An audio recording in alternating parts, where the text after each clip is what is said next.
Welcome to this explainer. Look, today we're jumping right into something that literally affects every single one of us. We're unpacking the sheer absolute urgency of the global climate crisis. But, and this is the exciting part, we're also going to look at the massive structural revolution that's happening right under our noses. So, let's get into it. We all know the ideal, right? Pristine ecosystems, crystal clear waters, fish swimming happily. But, man, our present reality presents a pretty jarring contrast.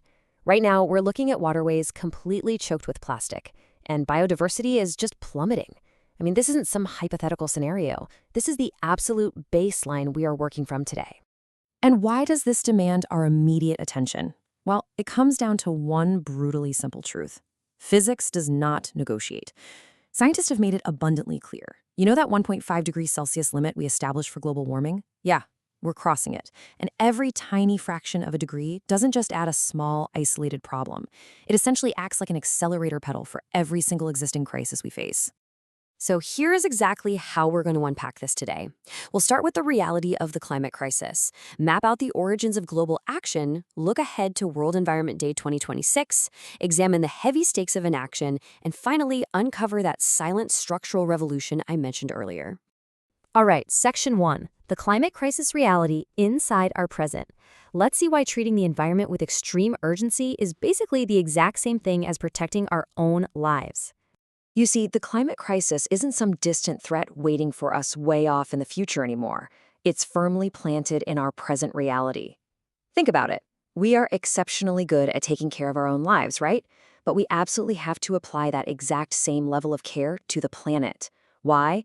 Because the logic is completely undeniable. If the environment ceases to exist, well, we cease to exist.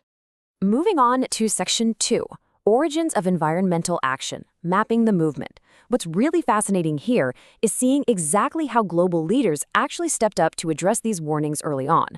The organized global movement really kicked off in 1972 when world leaders met at the Stockholm Conference. It was a total watershed moment. In fact, the very first day of that conference was recognized by the UN as World Environment Day. But what's genuinely amazing is how fast this sparked real-world laws. I mean, almost immediately after returning from Stockholm, India enacted the Wildlife Protection Act of 1972 to legally protect vulnerable species. And they didn't stop there. They followed it right up with the massive 1986 Environment Protection Act to tackle localized pollution across the entire country. Which brings us right into Section 3, World Environment Day 2026, the next global milestone. So, how does this incredible historical foundation build into our immediate future? Well, in 2026, the global community is going to converge in the breathtaking country of Azerbaijan. As you might know, every year World Environment Day has a championing host country, and Azerbaijan is stepping up to take center stage, leading the world through this next crucial phase of climate action. Now, the agenda for 2026 is super strategic, built around three core pillars. First up, nature-based solutions. Basically, this means using ecosystems themselves to actually draw down and resolve carbon buildup. Second is industrial business transformation. We're talking about moving away from waste and adopting closed-loop systems where every product gets a second life as clean, raw material. And third, global climate resilience, which is the sheer recognition that environmental action isn't a nice-to-have, it's a strict necessity for our long-term survival and prosperity. But we gotta ask the tough question. Section 4, the stakes of inaction, a heavy tool. What actually happens if we fail to implement these pillars? Honestly, the numbers are staggering. Without immediate, sustained, and highly coordinated action across the globe, we are looking at an estimated 14.5 million preventable human deaths by the year 2050. That is a devastating human toll. It really hits home that climate change affects way more than just the weather. It's coming for our health, our homes, and our communities. And the sheer scale of the threat doesn't stop there. It extends directly to the global economy, too. Sitting right alongside that horrific human toll, we're facing an astonishing $12.5 trillion in economic losses by 2050. To put that into perspective, our jobs, our food supply chains, our global stability, they are all entirely dependent on a functioning environment. These numbers serve as a brutal, urgent wake-up call. We are talking about real human lives and profound economic devastation. It clearly shows why Action Now for Climate isn't just some catchy slogan on a bumper sticker. It is the absolute required pathway forward to prevent this massive loss. Yet, amidst all these heavy warnings, there is actually incredible room for optimism. Let's look at Section 5, a silent structural revolution, the turning point. Even in the depths of this crisis, a quieter, incredibly powerful signal is emerging. We are literally witnessing a silent structural revolution.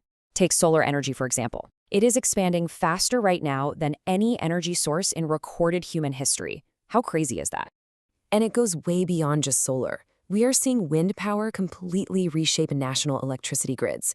Electric mobility is aggressively replacing fossil fuel dependence on our roads. Entire cities are currently being redesigned from the ground up to reduce heat, pollution, and waste. And those destroyed forests and rivers we talked about, across the globe, they're actively being cleaned up, and ecosystems are slowly but surely recovering. So, the absolutely crucial takeaway here is that this is not merely symbolic change. We aren't just putting a band-aid on the problem anymore. This is deep, structural change. We have finally crossed a threshold where sustainable infrastructure and green technologies are simply becoming more efficient, more practical, and frankly more profitable than the destructive systems of the past. And history shows us that when sustainable becomes the most efficient choice, the change doesn't just slow down, it spreads like wildfire. So, as this silent revolution continues to accelerate all around us, and as the global community looks toward the milestones of 2026 and beyond, I want to leave you with this thought. In a world where saving the planet is finally aligning with building the most efficient future, what role will you play in securing our climate? Because every single action counts. Thanks so much for joining me on this explainer, and keep looking for those solutions in your own world.